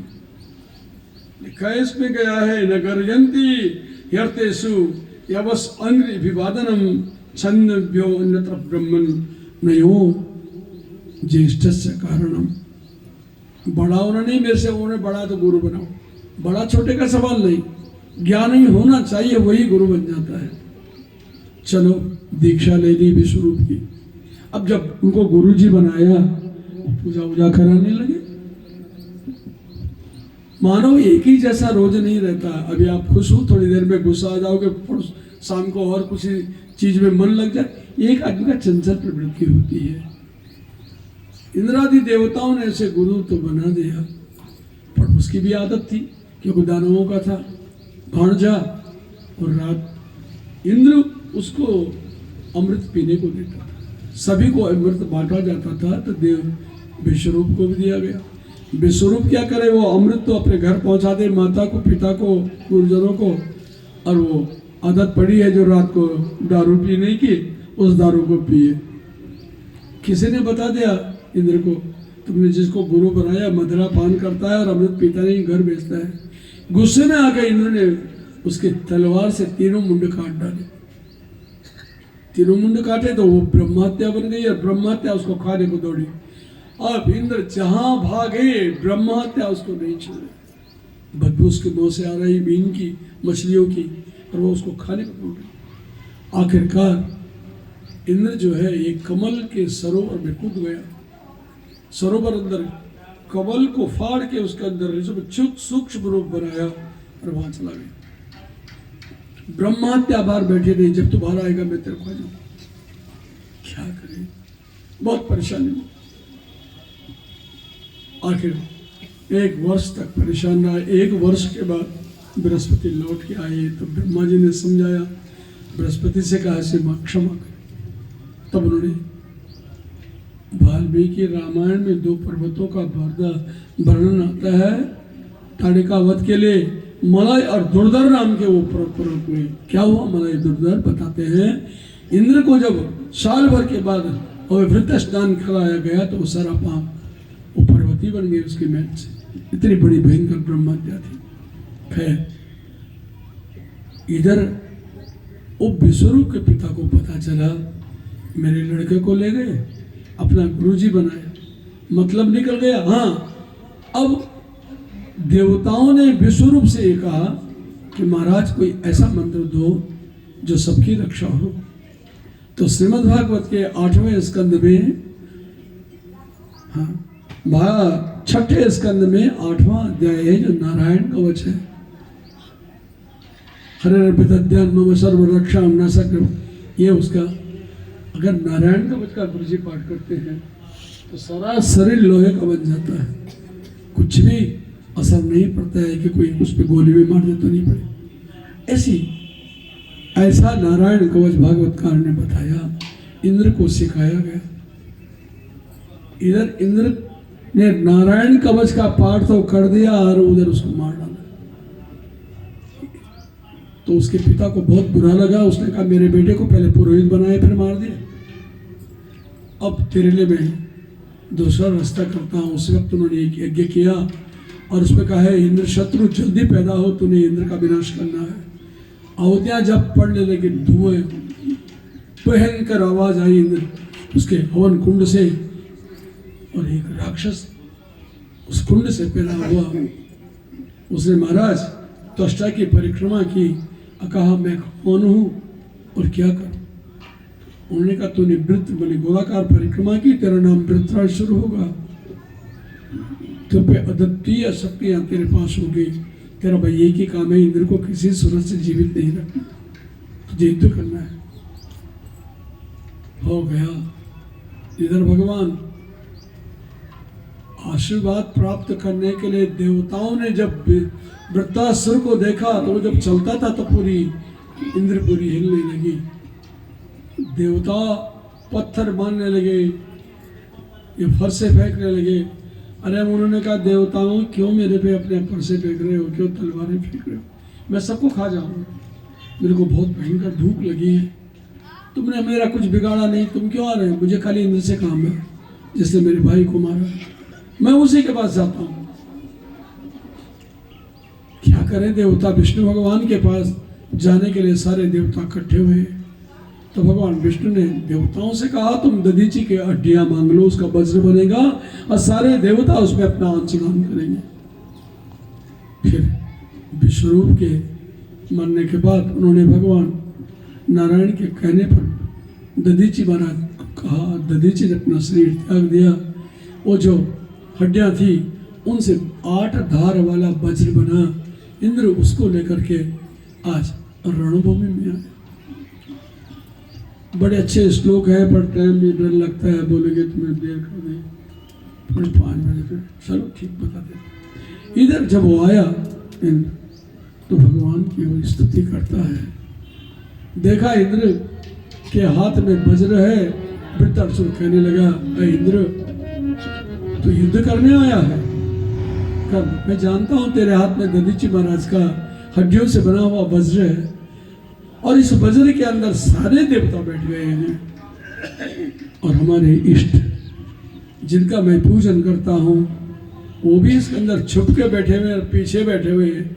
आगे शिव जी हैं, पीछे विष्णु है और बीच में ब्रह्मा है और सारे देवताओं ने अपने अंश लेकर के इसको जीवित किया। मैं आज पहले नारायण की बात प्रार्थना करता हूं। देखो इन्हें तुम तो पापी हो, पहले हो ब्रह्मा, तुमने ब्राह्मण का वध किया, दूसरा भ्रातृहा मेरा भाई था उसका वध किया, और तीसरा गुरुहा गुरु बना करके उसका वध कर, 3 पाप तो त्रिशंकु पाप से जुड़ गए। वज्र लेके आए हो, जब युद्ध होता है तो किसी की जीत और किसी की हारी होती है, इसलिए मैं नहीं डरता इससे, पर मैं उससे जरूर डरता हूं जो तेरे अंदर बैठ के चुप करके राय दे करके आया। इसको मारने का यही तरीका है। पहले भजन सुनाओ, फिर श्लोक सुनाते आप।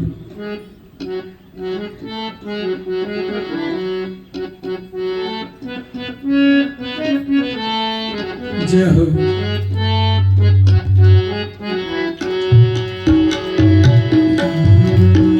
नारायण चरणों की, नारायण चरणों की कर धूल जो मिल जाए, नारायण चरणों की कर धूल जो मिल जाए, सच कहता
महाराज वृत्रासुर ने रव इंद्र से कहा, ऐ इंद्र, तूने 3 पाप तो किए, इससे तेरी श्री री जो सिद्धियां हैं सब नाश हो गई है।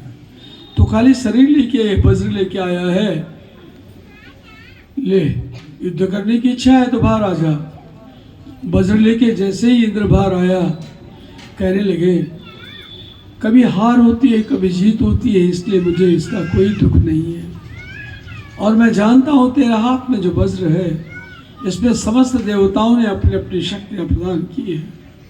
ठीक है, अच्छा है, लेकिन ये वज्र तो तूने उठा भी नहीं सका, ये हाथ से गिर गया तेरे। अब इंद्र घबरा गया, क्योंकि एक बार कोई अस्त्र जमीन में गिर जाए उठाना पाप होता है, परंतु व्रत कहते हैं तो उठा ले इसको। इसमें सभी देवताओं की शक्ति है, तूने तो ब्रह्मा विष्णु इंद्र आदि देवता सब यही जमीन में गिर गए तेरी वजह से। देख इंद्र, इस वज्र में भगवान स्वयं विराजमान है। कितनी बड़ी बात कह दी भगवान के लिए बारे में। इसलिए मुझे तुझसे या मरे हुए लोगों से कुछ नहीं पूछना, मुझे खाली तेरे वज्र के अंदर जो मेरा इष्ट है, मेरा परमात्मा है, वो छुपा क्यों है। ऐसे ही बोल देते हैं, अरे वृत्र अपना शरीर त्याग दो। खुद बोल देते तुम अपना शरीर त्याग दो, तो मैं अपना शरीर कब से त्याग देता, पर छुप करके मेरे को मारने के लिए। मुझे आपको मारने की जरूरत ही क्या थी। इंद्र मेरी बात सुन, तू युद्ध कर मेरे साथ।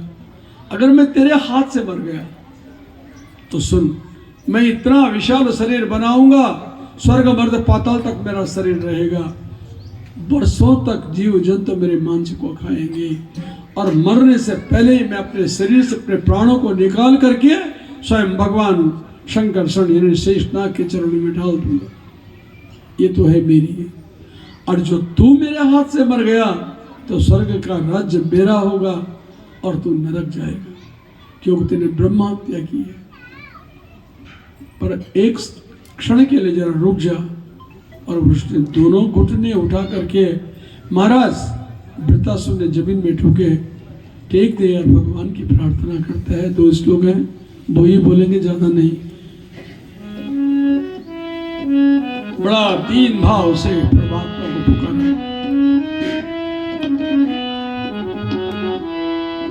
अहम हरे तव पादे कमूला, दासानुदासो भवितास्मि भूया। मनस्मरेताशुपतिर्गुणास्ते, गृणीतव कर्म करोतु काया।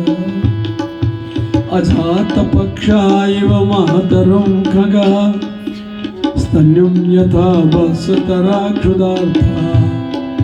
प्रियं प्रियो विशुतं विशुना, मनोरविन्दाकदिदेक्षति त्वाम्। अहम हरे तव पादे कमूला। हे नारायण, मैं इच्छा ये कर रहा हूँ, मर जरूर जाऊं, लेकिन मैं फिर जन्म लूँ, राक्षस हूँ या प्रेत हूँ, कुछ भी हूँ, जन्म लूँ और उनकी शरण में रहूँ जो तुम्हारे दासानुदास हैं, जो तुम्हारी पूजा करते हैं। मैं उनका भी दास बन के पैदा हूँ, उनके जूठन बजाऊंगा, उनके लिए एक की सामग्री इकट्ठा करूँगा, उनकी रक्षा करूँगा। दासानुदासो भवितास्मि भूयः। मैं दासों का दास बन के रहूँगा, परंतु ऐसा नहीं खाली पेट भरने के लिए नहीं। मनस्मरेता सुपतिर्गुणास्ते,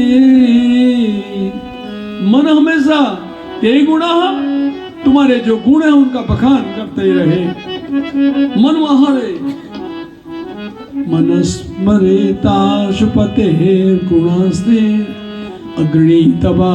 बाकी ने मेरी वाणी जो है वो तेरा नाम लेते रहे। गणितवा कर्म करो तो काय। और शरीर में अगर काम करे तो सिर्फ भगवान की पूजा के लिए करे, उनके यज्ञ आदि के लिए, उनके दासों के दास के लिए वे पूजा की सामग्री इकट्ठा करे, उनकी सहायता करे, उनके लिए पानी भरे। अहम हरे तव पादे कमूला, दासानुदासो भवितास्मि भूयः मनस्मरिता सुपतेर्गुणास्ते गृहीतवा कर्म करोतु काया। अब रही बात मेरी तो मैं कैसे छटपटा रहा हूं सुनो। अजात पक्षा इव मातरं खगा स्तन्यं यथा वत्सतरा क्षुधर्ता प्रियं प्रियव विशुतं विशुन्या मनोरविन्दाक्षते त्वाम्। अजात पक्षा, छोटे छोटे पक्षियों का जन्म होता है, अंडे से बाहर निकलते हैं और उनकी माँ उनको किसी के पास छोड़ करके दाना चुगने के लिए जाती है। वो बच्चे दिन भर चाय चाय करते हैं कब माँ आएगी दाना खिलाएगी, और जब वो लौट के आती है तो चिपट जाते हैं माँ पे। वो खग पक्षी है। अजात पक्षा इव मातरम खगा। और देखो गाय को हम दोहते हैं, यहाँ तो क्या है पहाड़ों में है, गाय को दोहा, दूध निकाला, बछड़े को खूंटे पे बांध देते और गाय को चरने के लिए छोड़ देते हैं। स्तन्यम यथा वत्सतरा क्षुधार्था, क्षुधा है ना, भूख से प्यासे बछड़े जिस प्रकार प्रतीक्षा करते हैं कि शाम कब होगी और मेरी माँ कब आएगी, और वो पक्षी याद करते हैं कब माँ आएगी। प्रियम प्रिय वह विशुतम विशुन्या।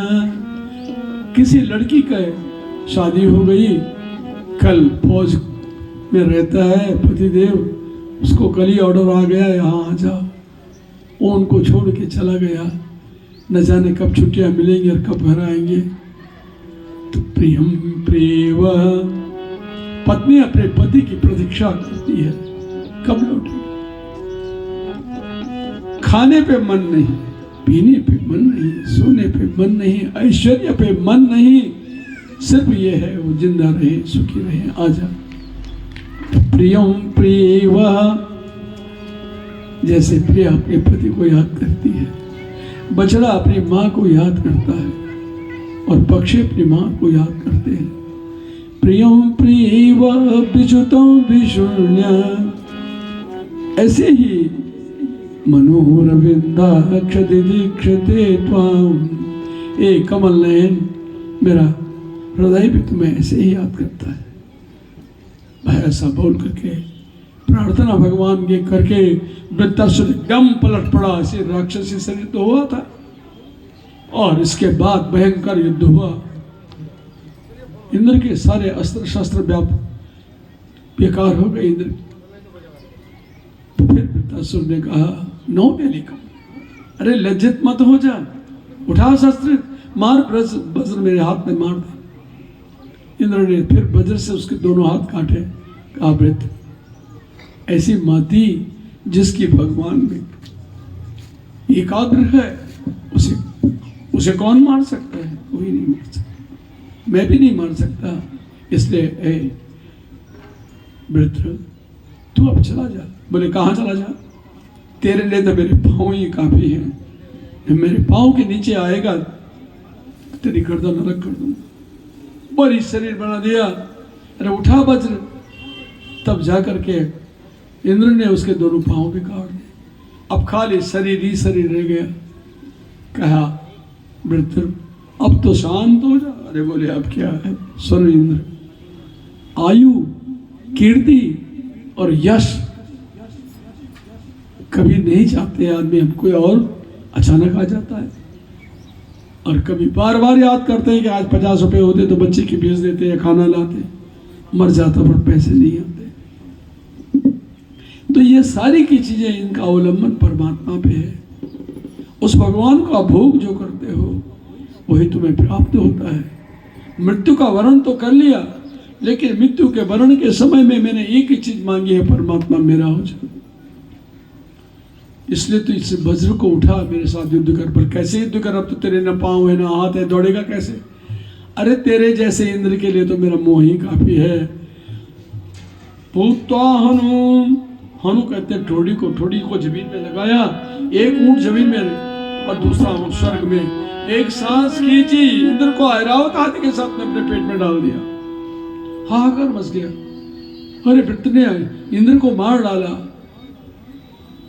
जो वृद्धाश्रम मुंह बंद कर दे इंद्र मर जाता था, लेकिन उन्होंने मुंह बंद नहीं किया, इसलिए कि भगवान वो चाहता ही मृत्यु था।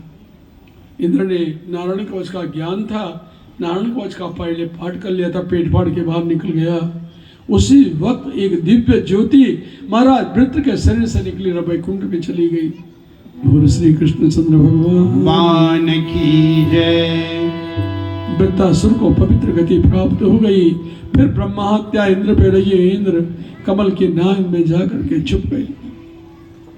ये बड़ी विचित्र कथाएं भगवत भजनों की हैं, भगवान के भक्तों की हैं। थोड़ा टाइम है क्या? बैठे रहोगे कि किसी को देर तो नहीं हो रही? 5 बज रहे हैं, मेरे को डर लग रहा है ना, यहाँ से बोलिए इसलिए बुलाया था तो 5 के ऊपर तो हल्ला बजा। तो सुनो, थोड़ा सा सुन, एक चरित्र है, चरित्र इसको पूरा कर देते हैं। ये आधा हुआ। राजा परीक्षित ने महाराज सुखदेव जी से पूछा कि आपने जो ये चरित्र सुनाया बढ़िया है, जो राक्षस योनि में होने के बाद भी और परमात्मा का इतना बड़ा ध्यान रखा, जान रहा है मृत्यु आ रही है फिर भी मर गया, ऐसा क्या था? राक्षस होते हुए भी भगवान का इतना प्रेमी क्यों था? तो भगवान सुखदेव जी ने परीक्षित से कहा, राजन ये बहुत पुरानी कथा है, ये कथा ऐसी है, दिल दहलाने वाली कथा है, पर फिर भी कहते हैं कोई बात नहीं। कहा ऐसा है, एक राजा थी जिनका नाम था चित्रकेतु। ये महाराज चित्रकेतु जो थे बहुत प्रतापी राजा थे, चक्रवर्ती सम्राट थे। अपने राज्य के लिए, अपने पितरों के उद्धार के लिए चाहा एक बेटा मेरा हो जाए तो संसार चलेगा। एक रानी, 2 रानी, विवाह पे विवाह करते चले गए, पर किसी रानी ने पुत्र की जन्म नहीं दिया। बहुत दुखी हो गए राजा चित्रकेतु। गद्दी पे बैठते अकेले, मन ही नहीं लगता किसी रानी को किसको बुलाऊं बैठने। आखिरकार क्या हुआ, एक दिन उनके आश्रम में महात्मा अंगिरा और उनके साथ में नारद जी आए। उन्होंने अपनी बात उनको रखी। नारद जी ने कहा, भाई क्या बताएं, तेरे भाग्य में तो 7 जन्म तक कोई संतान ही नहीं है, कहां से बच्चा होगा?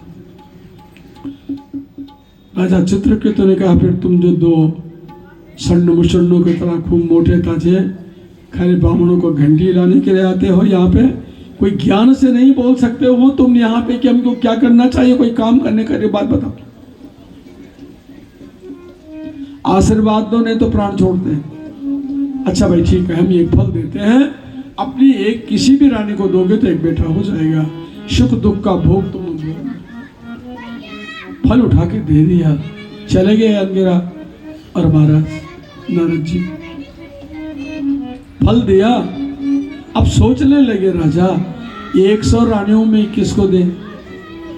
फल तो एक, रानियां 100, नहीं किसी को नहीं। जो मेरी रानी, पहली रानी है कृतद्युति, महारानी वही है, उसी को दूंगा। और उसने फल उठा करके कृतद्युति को दे दिया। समय पे महारानी कृतद्युति ने एक बेटे को जन्म दिया और जन्म दे करके उस बच्चे का पालन पोषण करने लगे। राजा ने जब बेटे को देखा तो राजा तो बिल्कुल पागल हो गया। सोते समय बेटा चाहिए, राज में बैठना तो बेटा चाहिए, गद्दी पे बेटा चाहिए, खाते सोते हर पल बेटा चाहिए। जरा देर हो तो तूफान आ जाता था। घर में सब रानियों ने बोला, जब से ये बेटा आया, ये बेटा नहीं आया, हमारी जान आई। ये राजा देखता था हम कि मर गए कि खा रहे हैं कि पी रहे हैं। पहले तो रोज आ जाते थे, इस बेटे को ही मार दो। और उन्होंने दूध में जहर मिलाया और बच्चे को दाई जब पिलाने को गई तो वो पीते ही समाप्त हो गया। अब जब वो मरा तो घर में कोलाहल स्वाभाविक था। देर हो गई, अभी बच्चा उठा नहीं। दासी से कहा, जा बच्चे उठा के ला। क्या कर रहा है, अभी तक देर हो गई इतनी देर। दासी पलंग पे गई बच्चे को उठाने के लिए, देखा तो मर गया। वो बहुत जोर से चिल्लाई वहां से, हाय ये क्या हो गया? लिखते हैं तस्या तदा कर्ण्य भृशातुरम स्वरम तस्या तदा कर्ण्य भृशातुरम स्वरम घंट्याकराभ्याम उच्चकैरपि उच्चकैरपि बहुत ऊंची आवाज में देखा तस्या तदा कर्ण भृशातुरम स्वरम उसकी आवाज को सुनकर उस आवाज को सुनकर प्रविश्य राज्ञी त्वरयत्न जंतिकं ददर्श बालम प्रतयामृतं श्रुतम् रानी खुद अंदर गई पलंग में देखा तो तारों आंखें ऊपर को बाहर निकली हुई है हाथ पांव ढीले हो गए तो बहुत जोर से रानी चिल्लाई राजा भी अंदर आए वो पापी रानियां भी अंदर आई और वो सारा मातम छा गया सारे राजधानी में बहुत मुश्किल हो गई और माँ चिल्लाने लगी कहने लगी अपने उस बच्चे को बस हाथ में रखे उत्तिष्ठतातयितमेष चमूभयस्या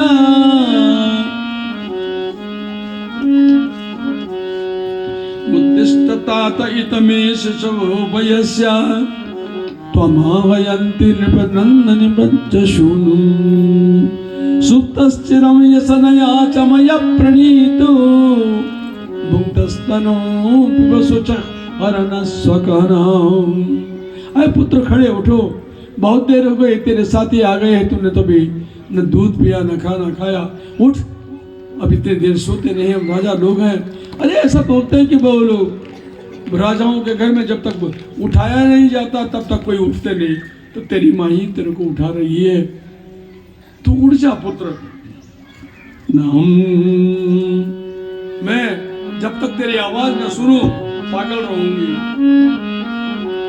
न हम तनु जोधरसे अतमंगलाते मुग्धस्मित मुदित वीक्षण मानमब्जो किं वागतो स पुनरन्वय मल्यलोकं नीतो गृणेन न शृणोमि कला गिरस्ते ऐ पुत्र तुझे अपना घर अच्छा नहीं लगा तो जो यमराज के घर चला गया क्या वहां अच्छा लग रहा है अपनी माँ अपने पिता अपना वंश अपना घर अच्छा लगता है जल्दी वापस लौट जा मेरे पंतम दोनों विलाप करने लगे माता पिता और आधा हिस्सा माँ की गोद में और आधा हिस्सा जैसे पिता के गोद में चुप गए जब वो इस प्रकार विलाप में थे उसी वक्त फिर से अंगिरा और नारद जी वहां आए राजन ये क्या हो रहा है क्या देख रहा है क्या महाराज कैसा आशीर्वाद दिया बच्चा हुआ और मर गया ये मरा नहीं तो मारा गया इसकी हत्या की है तेरे रानियों ने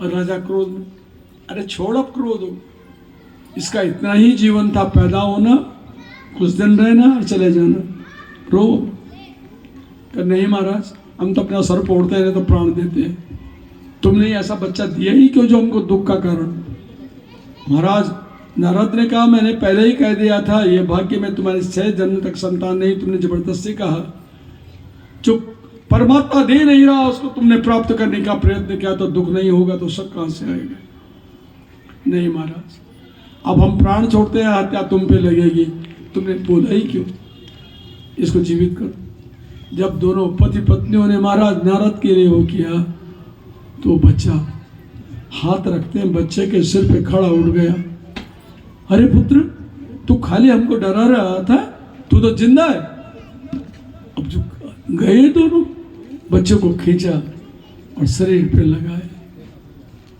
बच्चे ने धक्का मारा दोनों पे चलो उधर बैठो अब बच्चा बड़ी भाषा में बोलने लगा कस्तो को कुत आयाता काते जननी काते माता तुम कौन हो मैं कौन हूं कहां से आए कौन किसका पिता और माता है चिदुगम मैं तो चित आत्मा स्वरूप हूं तुम्हारे लिए मेरा कुछ रिश्ता नहीं है अपने मन को शांत रखो बच्चा जाकर के सीधे आज स्वर्ग में चला गया दोनों आंखें खुल गई अब चित्रकेतु को वैराग्य प्राप्त हो गया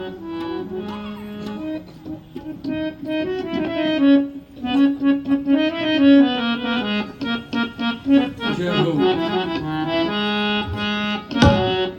लागो मारो। जो सुख पाया राम भजन में, जो सुख पाया राम भजन में, सो सुख नाई अमीरी में। मन लागो मेरो यार फकीरी में, मन लागो मेरो यार फकीरी में, मन लागो मेरो यार फकीरी में। जो सुख पाया राम भजन में, राम भजन सिया राम भजन में, तो सुख नाई अमीरी में। मन लागो मेरो यार फकीरी में, मन लागो मेरो यार फकीरी में।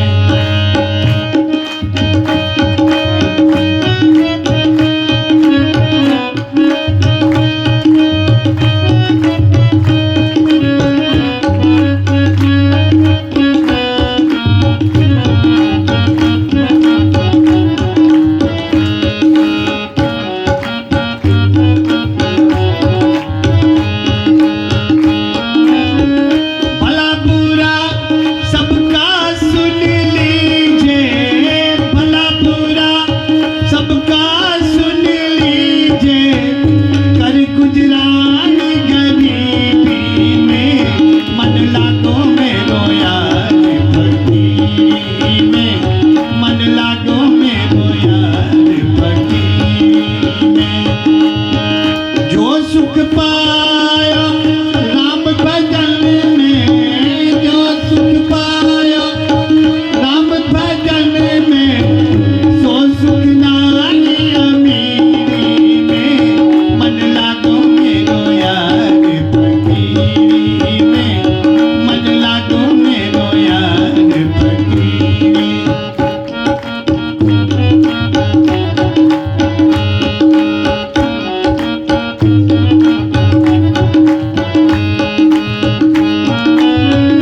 प्रेम नगर में रहनी हमारी, प्रेम नगर में रहनी हमारी, बलि बनियाई सबूरी में।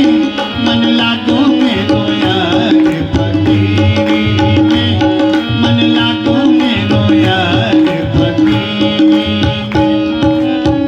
हाथ में कुंडी बगल में सोटा, हाथ में कुंडी बगल में सोटा, चारों दिशा जागीरी में। मन लागो मेरो यार फकीरी में, मन लागो मेरो यार फकीरी में।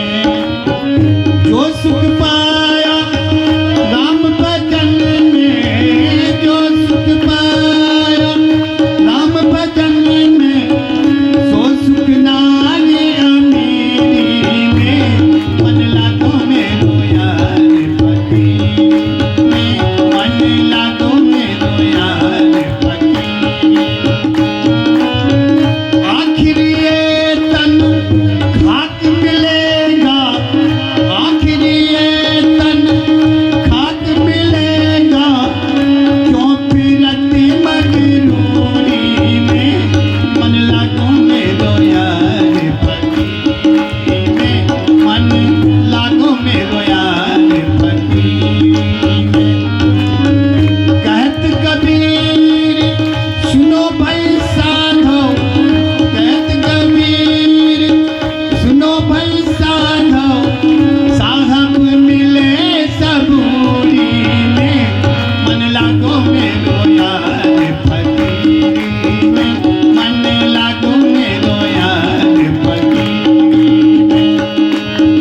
जो सुख पाया राम भजन में, राम भजन सिया राम भजन में, जो सुख पाया राम भजन में, सो सुख नाई अमीरी में। मन लागो मेरो यार फकीरी में, मन लागो